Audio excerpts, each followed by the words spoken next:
Hello and welcome to the Disable the Label podcast. I'm your host, Kerry, and on our podcast we'll be chatting about all things disability, holidays, equipment, therapy, funding, you name it, and we'll talk about it.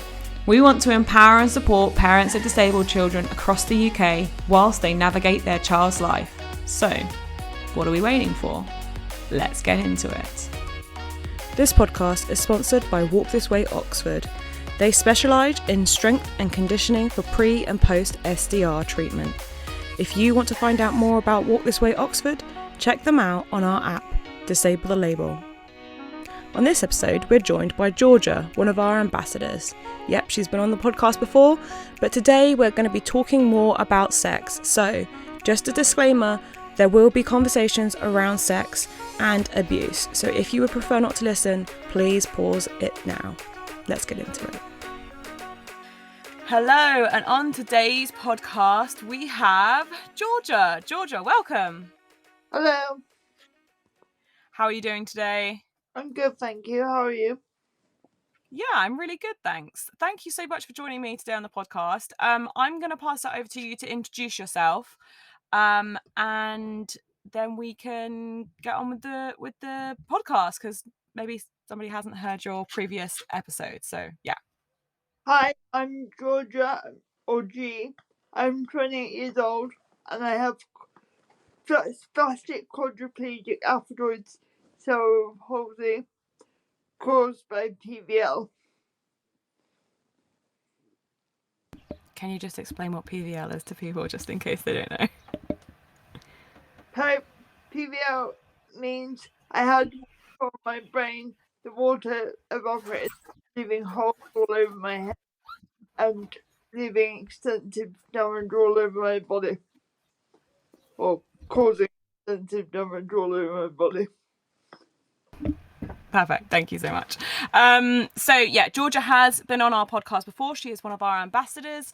So we had a little discussion the other week and she felt, and I agreed totally, that this subject was something that we wanted to kind of bring to the table and chat about, because I think it's something that isn't necessarily always spoken about. And it's something that should be, really. Isn't that right, Georgia? Yes. Okay, so let's start with you, because you've been a teenager before. Obviously you're now an adult, and obviously you can share about the struggles that you went through as a teenager, and difficulties at that kind of time to do with sex, or anything to do with like even just your body, like hormones, etc., that people just may not be aware of, or think they're aware of, but they actually may not know how it affects you. Okay, so basically my body really was, although I had CP when I was a kid, obviously, because it doesn't go away, it was fine, and then hormones came into play, and my entire body got mucked up by hormones. My right hip got pulled out to the point where the only thing they could do was fully do a total hip replacement on my right side. So now I can't stand at all. And my spine got pulled out of joint and stuff. So yeah, hormones were not friends to my body really at all. Yeah. And for you, what was your experience of, like, I don't know, starting periods, that kind of thing? Was that a really difficult stage as well? Like, were you aware that it was going to be happening? Like, that kind of thing. I know it's really difficult for anybody.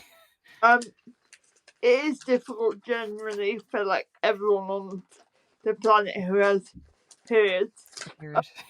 But for me, they started roughly when I was 16, I think. I don't exactly know. But I do remember quite a funny story. The night I started my period, I said to my carer, because I was at a youth club, I said, my stomach really hurts all of a sudden. And she was like, Well, you're going home at 9. It'll be fine to get your mum and dad to check. And literally, there was blood coming from where it come from, obviously. And Yeah. my dad actually had to put a torch up there because he wasn't entirely sure where the blood was coming from. So I remember that when I was 16. I was in the hoist and he literally had to put a torch up there because he wasn't sure what orifice the blood was coming from. So that was fun. But Yeah. my periods were always very heavy, like extremely heavy, to the point where everyone thought I was gonna like literally bleed like my entire room lining every time. I would lose control of my emotions completely because I'm not the best at handling my emotions anyway, due to my CP and where my brain damage sits. I will cry at the drop of a hat about anything, the joys. But then if you're adding periods, it was just a nightmare. And I lose control of like my bowels and stuff. So that was fun. So about coming up to like a year ago, I decided, because I was told by my previous doctor that I couldn't be on any contraceptions because I because I can't stand up on the risk of DVT, which is a blood clot in your leg. Yeah. He thought the risk was too high, but then I changed doctors like just a year ago. I thought, this is really crap, so I'm gonna ask again. And this doctor said I could go on the injection, and I've been on injection for about just coming up to a year now, and I don't bleed. I'm pleased to say I don't bleed at all, and I just literally have to go to my doctor's every 3 months and get the injection, and it's sorted.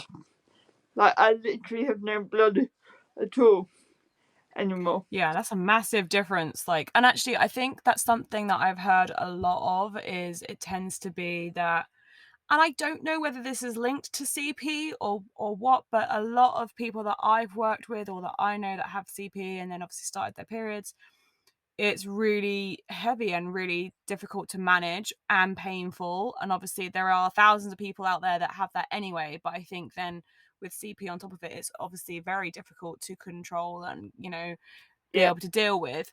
But I agree, like the emotions, I mean, I know how I feel when I'm on my period and my emotions, and I know that with CP that your emotions are massively affected and can fluctuate dramatically anyway. So that on top of it, do you still get that even with the injection, or you don't get anything really at all now? Well, I don't believe I get anything for now, but probably if you ask my parents, they'll probably say we're aware when things should be happening. But I think I'm a lot calmer than I used to be fair. And because I can't do any of my own personal care, it's just a lot easier and a lot less messy, and I don't have to have the conversations, especially with my dad, because my dad is one of my main carers. So when I have to be like, Dad, I bled from my pants and my trousers again, you have to like, can you clean me up? And he'd be like, yeah, which he would do, out obviously, because he's not just gonna me in it, but it's been better for us because we don't have to have that awkwardness anymore. Yeah, totally. Because obviously he is my dad, so Yeah. really And on. that's like completely understandable. Yeah. But yeah, so I feel like it's not just nice physically, but it's also nice, a mental, emotional thing, you know, just the awkwardness and you not even have to worrying about that, which is quite nice. So when you were younger, Yeah. the subject on sex or in subjects around sex, were they taught to you? Were they spoken to you? How were they approached? Like, I'm sure your parents would be different to schooling. So I don't know, let's start with like school first because I feel like that's when it first starts to be spoken about. Scrolling, I don't remember it being mentioned. Well, I do Oh, remember being mentioned to my classmates and stuff, because you've got to remember, I also went to a mainstream school for most of my education, especially like yeah. schools and stuff. So obviously it was mentioned to them, and like the talk of don't get anyone pregnant and stuff. But as soon as it was mentioned to me, or I like asked a question in the school setting, people would clam up and stuff, and Right. they'd ask me, "Do I need to go to the toilet?" More than like, they didn't really want to talk about that sort of thing at all. It, Mm, unless I was asleep during the classes, I don't think I was. But no, I don't remember anyone saying this is what's going to happen to you. This yeah. this is why you're feeling this way. This and all like in the school setting at all. Like literally no one's like literally no one educationally sat me down and said you are allowed to feel this way. It's normal. I think Yeah. people feel awkward about having that conversation with um people that have severe physical needs, obviously. Yeah, I would agree.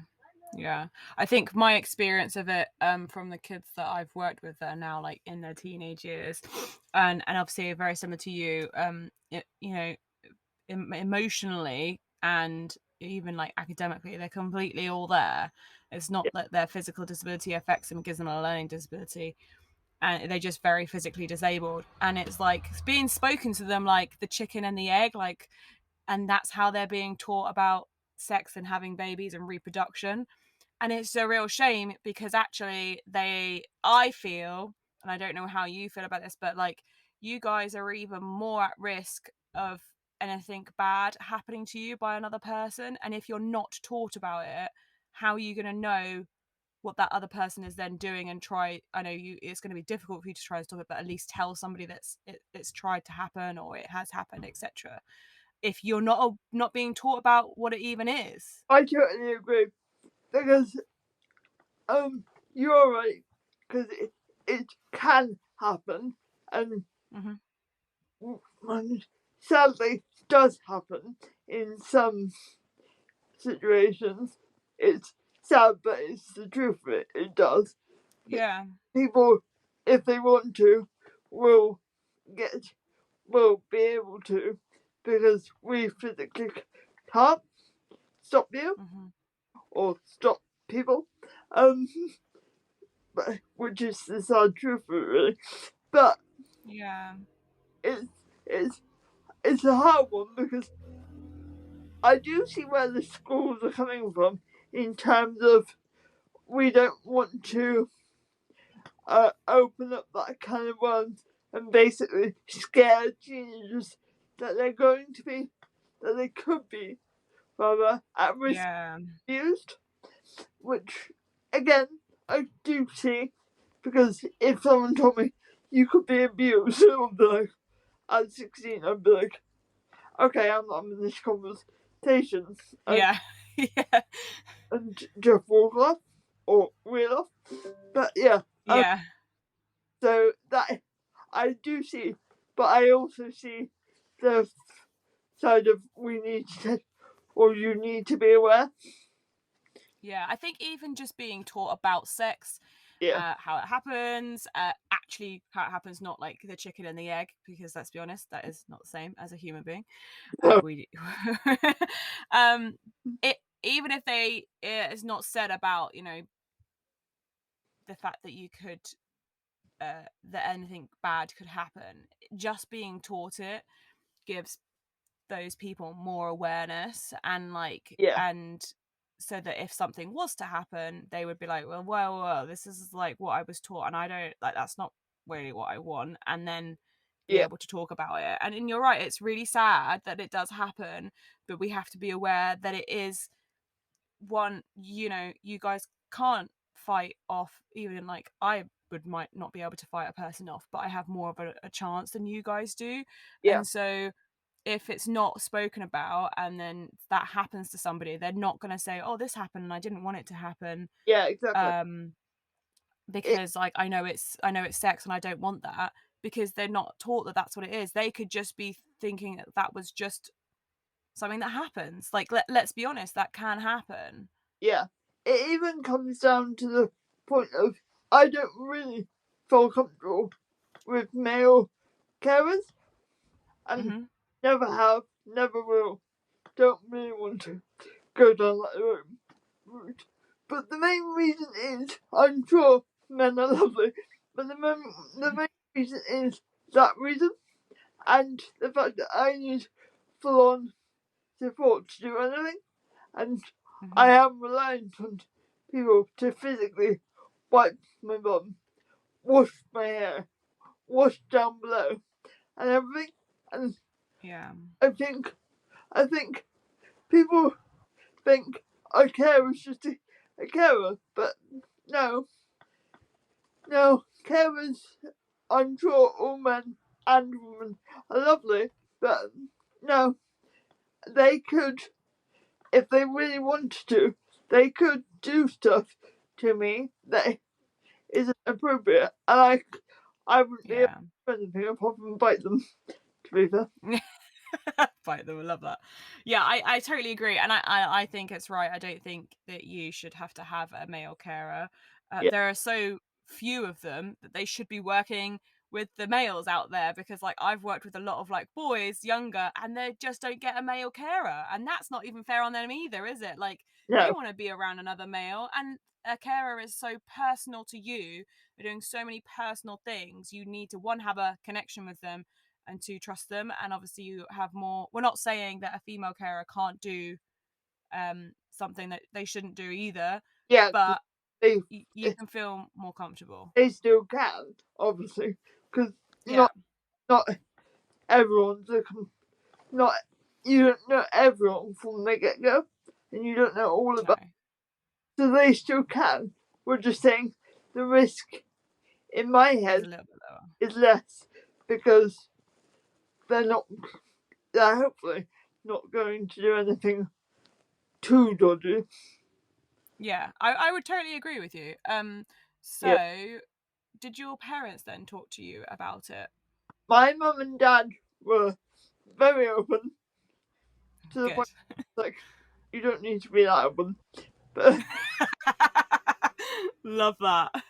But yeah, they've always been very open, because partly also because I was interested to know if my condition and my sister's condition came from them and doing it, you know what I mean? So it doesn't, by the way. I found out in great detail that it doesn't. I love that. I can only imagine that conversation for you. Yeah, it was gross. But yeah.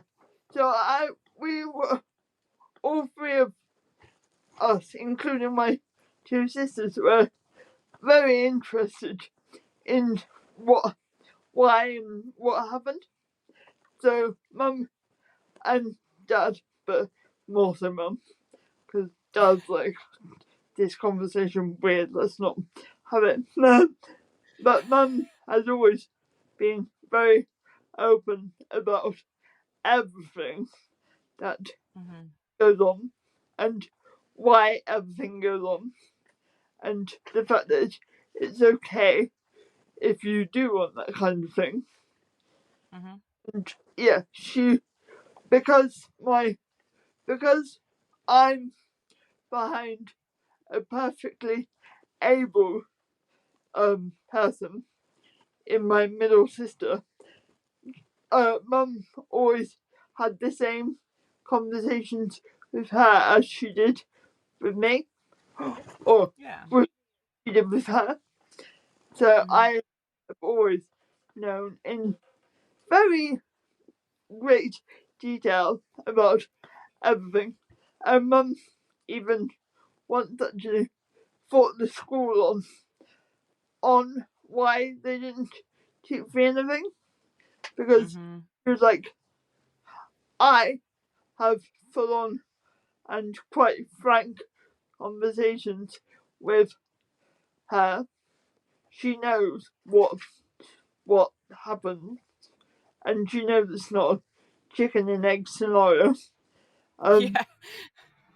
So you can too. And they were like, no, that's your responsibility. Mm. Not it's not anyone's sole responsibility though. It's just anyone's. Like anyone around the teenager, if they ask you a question, it's your yes. You don't ask it. You don't answer it in great detail, but you at least answer their questions. Mm-hmm. Yeah, I totally agree. And but it actually is part of the school curriculum that Yeah, they teach you about it, so it's not their responsibility at all. yeah, And that's a shame. And I know that happens more than one occasion, obviously, more than just your occasion. It's happened numerous amount of times.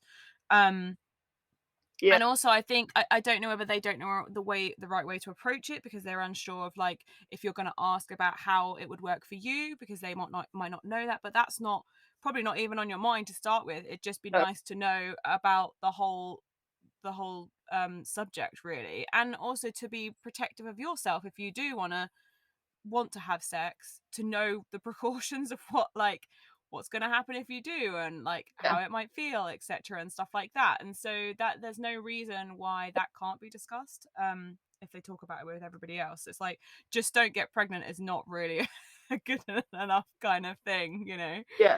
There's no But reason. There's no reason why it's a banned subject, but for some yeah. stupid reason it is.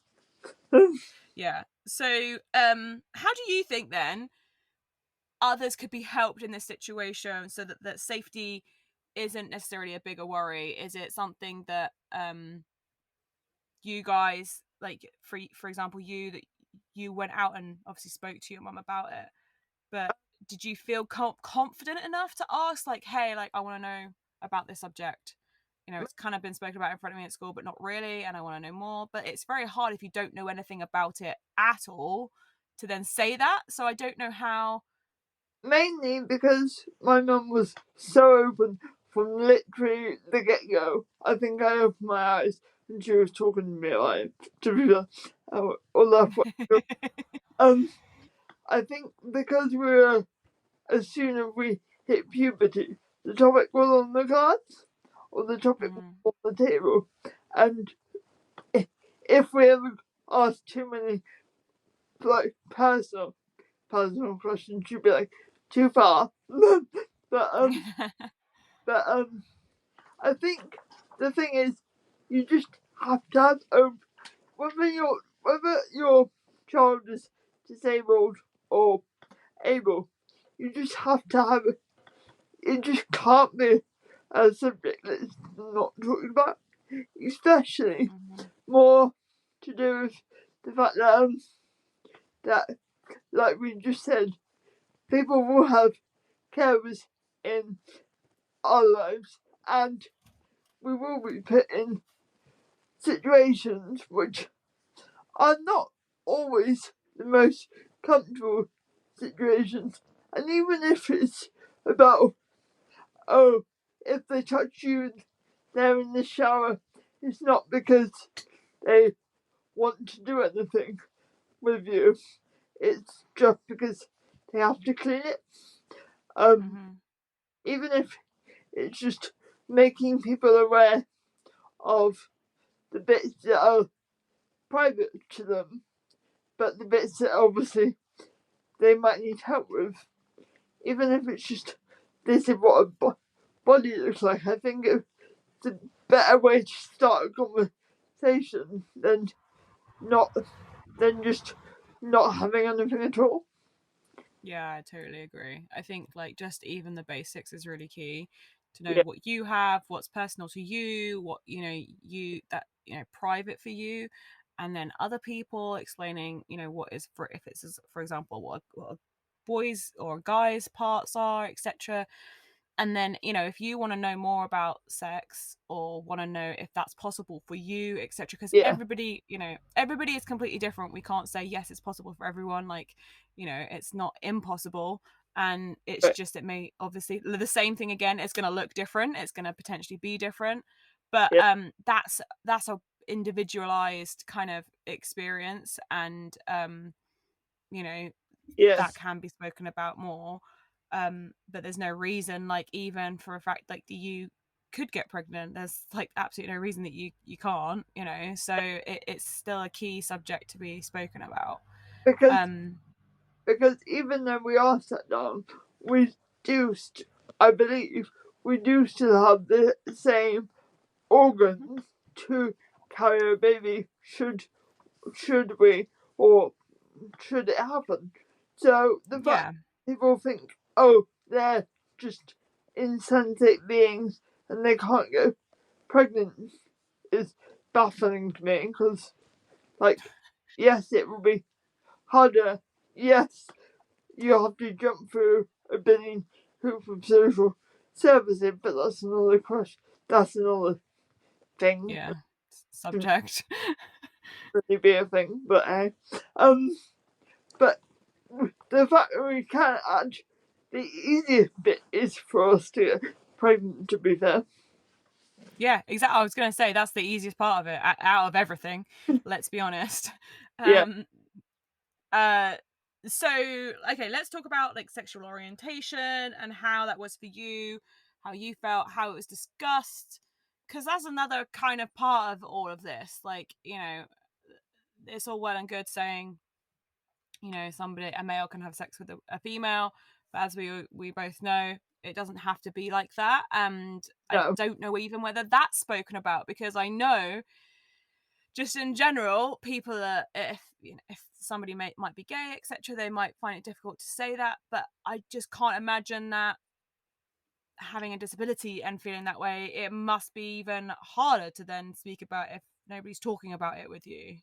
well, I can tell you from very personal experience that in school and everything is not talked about. If it is talked about, we're basically it's basically Adam and Eve situations rather than Yeah. Joan and Eve. I don't know why I thought of Joan, but I just did.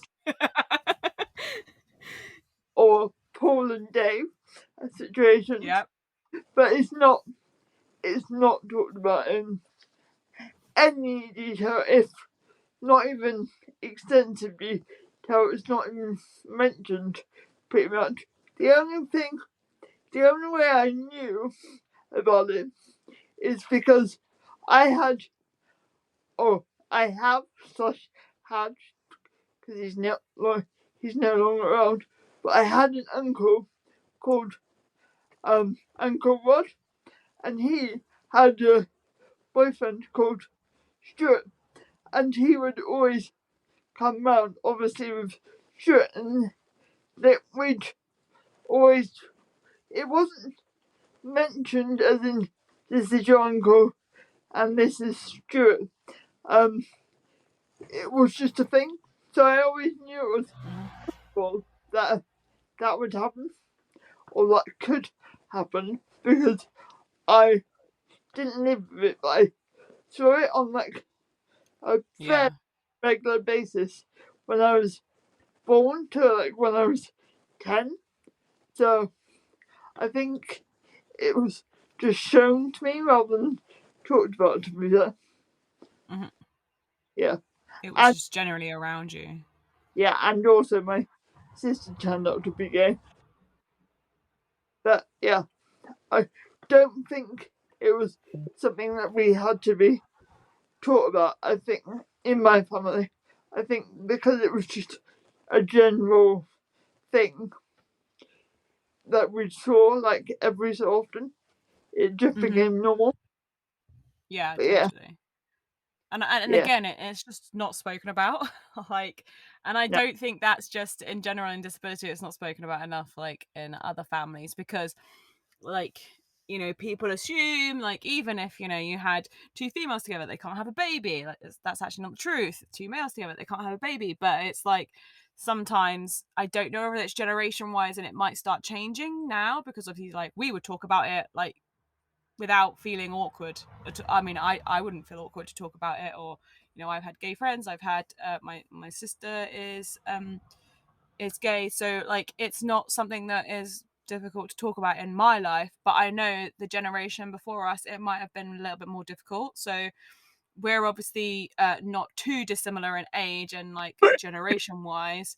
uh, I would say you might say different, but you know, the kids that are coming through that are like 5 now, when they get to like 16 and you know, in even 18, their generation is going to be completely different because it yeah, has started to be spoken about more. So and I think it's really key, because if a child grows up into their teenage years and feels that way and is disabled, I feel like it might be a bit more difficult for them to express that, and yeah. it's completely okay to express it. So yeah, Well, like what? Okay, sorry, carry on. even in That's my okay. situation, I was never actually asked. Like, no one actually asked me. I had to come out and say it. It was quite funny. I just blurted it out one day. Like, I think I might be like Jude, meaning I think I might be gay. Yeah. They were like, oh, okay. because no one had actually. I don't think I ever had this long conversation. I just thought no one's actually gonna ask me, so I'll just say it. So Yeah. yeah, Yeah, but I also just like it's. I think a lot of people feel like it's not their place to ask you if you want to tell somebody. That's that. You yeah, know, I know even family members might feel that way. Like, yeah, so yeah, I think, but it's having that confidence to blurt it out, isn't it? Like, oh, by the way, guys, I think I might be gay, and yeah. then I know there's that fear of them. Obviously, I think for you and your parents, you knew they probably wouldn't be, they wouldn't think of you any differently. But I know for some people that might be an even more scary situation. Yeah. So okay then. After all of this conversation, what advice would you give to parents? Because I feel like, let's talk about the teenagers that might listen to this podcast after the parents. So what do you feel, what advice could you give to parents on this subject and talking about all of this with their kids as they get into Just, teenage years? just literally be as open as one advice. Well, the main advice is literally just be as open as you actually possibly can be, slash feel you're able to be. And if Mhm. you can't be, get someone in that is able to be. Because if you think it's awkward for you, it's also awkward as the disabled person to be asking these questions. And also my other tip would be, don't be offended if they don't come to you and ask these questions, but if they No. found someone at school, college, I don't know, wherever else kids go these days, yeah, but if they found someone there and they're Chat to them. comfortable talking to them and they mention it at like an annual review or something, don't be offended. Also, Yeah, totally. and also at an annual review, if it is mentioned, don't also don't be shocked, or don't be like, no, you're not, because yes, they could be, but also they're just testing the water about. Yeah. They're just testing the water and seeing your reaction. If you react badly, this goes for general people / disabled people. But if you react badly because of our disabilities, we're probably not going to mention it again for quite a while. So always try and school your face, or don't try and be like, no, you're not, or how do you know about that? Because especially if they're in the mainstream school, it's going to be talked about all the time. Yeah, 100%. And I totally agree. If they speak to somebody else, don't be offended by that, because actually for me, obviously as a female, I worked really closely with girls that were coming up into their teenage years, you know, going through, just like you, extreme emotion, boobs hurting, and especially when you have like chest straps on and or if you're in a standing frame, like it's not fun to have that. I would hate that over my boobs if I was on my period. Like, I know that. Yeah. And listen to them. Don't be like, oh, you're being stupid or that kind of thing. Hear them. But I think because I was so close to some of these kids, and the mums and families were absolutely fine with this happening, they would ask me questions. And I always said to the parents afterwards, how come I get this conversation? Like, and they would just laugh at me like, well, you know, I'd be stretching, you know, some, like one of the girls that I work with, and she'd be like, Kerry, so how's a baby born? And I'd just be like, oh, why do I get this question? Yeah. And I'm very diplomatic about it. So like, I'd be like, well, you know, I'm very open and honest, and explain to them, not in like a crude way, but also like I would explain like, well, you know, you have a period, I have your period, I have a period, mum has periods, you know, and that's where like babies are born. Like if you don't have a period, that's when, you know, a baby is inside you, etc. And at different ages, different levels, there's so many ways to discuss it. But you're right, those kids kind of felt that I was the person that they wanted to talk to, so I had to deal with that. But like, none of the parents felt you know, pushed out by that, because they were like, oh great, I don't have to do that, thanks. Like, I was like, great, thank okay. you know. Yeah. But you know, I'm always very honest, and I think being honest and being around, like, I think the one girl that I spoke to, she was, you know, her family were very open with her, and like she'd held babies, and like was explained like how this baby was in her old carer's tummy and stuff like that. So I didn't have to do it all, but it was like she was becoming into her teenage years when I was like working with her, and so more and more questions were coming out, you know. And she very much, you know, knew what she liked and what she doesn't like, and I was like, that's absolutely fine, you know. And one of her carers was gay, so she obviously knew about that as well. I think just all that openness really helps. It means you don't have to have like a, right, let's sit down and have this conversation. It doesn't need to be done like that. It can just be done in a generalized conversation, like, you know, if it's, you know, about periods, and then going on from there. But yeah, I think you're right, being open, letting them speak to whoever they feel they can. So what about advice to teenagers that are, you know, coming through with disabilities, and how they're feeling about the subject? What advice would you give to them? Well, I was a teenager an extremely long time ago, but it feels longer now. But my advice would be, it's okay to have the thoughts in your head. It's okay to have the feelings inside your body when people are watching you. It's not you're not a good person because you've got that feeling. Like, just, yes, it might be awkward because they are watching you and stuff, but but you're not a bad person because of that. And it's everyone your age will be having the same feelings. It's really hard to control those feelings. And if carers get dodgy because I've had some carers that are a bit like, okay, why are you like looking like that? I'm just literally wiping you, and I'm like, yeah. But that if that does happen, it you need to, in an awkward way, you kind of need to explain to the carer what's going on at the time for you, because as soon as I had these open conversations with one carer, she was like, "Oh, okay, I get it now." And I was like, "Yeah, that's what's happening," and it's nothing that we can control, and they can't control having to do it. But you do need to be open with them if you're getting those 100%. feelings / urges. Because trust me, it is awkward, but you need to do it. Yeah, totally.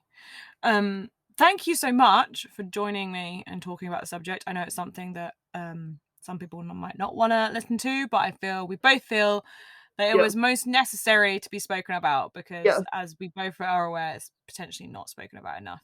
So if anybody has any questions, feel free to reach out to us at Disable the Label. You can contact us at info@disablethelabel.co.uk. Send us an email. Or on any of our social medias, you can message us. And then also, I'm sure that Georgia is absolutely fine with people reaching out and messaging her. And where can people find you, Georgia? What's your Instagram or? At Hamer Georgia on Instagram, or at George Hamer on Facebook. Yeah, and so I'll link all of that in the show notes as well, in case people don't know how to spell. I might not know the answers, but both are open. Yeah. And, we're both very open, and if we don't know the answers, we can always help you find the right answers. So don't feel scared not to contact us if that's the case. And also, if you need me to talk to your child or whatever, because I've lived it, done it, whatever this situation might be, I'd be more than willing, and we could probably set that up in some way. Yeah, totally. I totally agree. So thank you very much. And thank you very much for coming on the podcast. Thank you.